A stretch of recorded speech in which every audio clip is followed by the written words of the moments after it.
नमस्कार, DT news मराठीच्या या प्राईम टाईम बुलेटिनमध्ये आपलं सगळ्यांचं पुन्हा एकदा मनपूर्वक स्वागत आहे। मी आहे विलास आडे। किनवट येथील पंचायत समिती कार्यालयासमोरील आमरण उपोषणाच्या अनुषंगाने अत्यंत महत्त्वाची अपडेट आज आपल्या हाती आलेली आहे।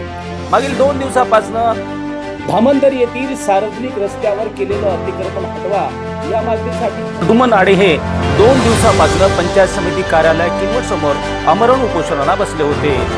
2 दिवसापर्यंत कुठलाच तोडगा निघाला नाही, पण आज सायंकाळी राष्ट्रवादी काँग्रेस पक्ष अजित पवार गटाचे किनवट तालुकाध्यक्ष बाळू पाटील पवार यांच्या पुढाकाराने तसेच विविध राजकीय पक्षाचे पदाधिकारी, सामाजिक कार्यकर्ते आणि माध्यम प्रतिनिधी यांच्या सहमतीने आज गट विकास अधिकारी किनवट यांच्याशी सकारात्मक चर्चा करण्यात आली आणि हे उपोषण मागे घेण्यासाठी त्यांना विनंती करण्यात आली।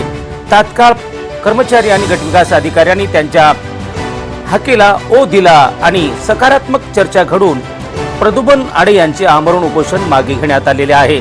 लेखी पत्र देऊन त्यांचं हे उपोषण उठवण्यात आलेलं आहे।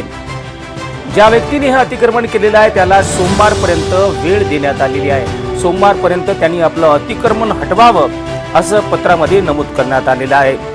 आजच्या या सकारात्मक चर्चेनंतर मात्र लवकरच प्रद्युम्न आडे यांना न्याय मिळेल याबद्दल आता आशा पल्लवित झालेल्या आहे। किनवट तालुक्यातील वेगवेगळ्या गावामध्ये अनेक समस्येची डोंगर आहे, ते अशाच प्रकारे सकारात्मक चर्चा करून त्या समस्येचं निराकरण करण्यात यावं अशी मागणी आता होऊ लागलेली आहे। विलास आडे, DT न्यूज मराठी, नांदेड।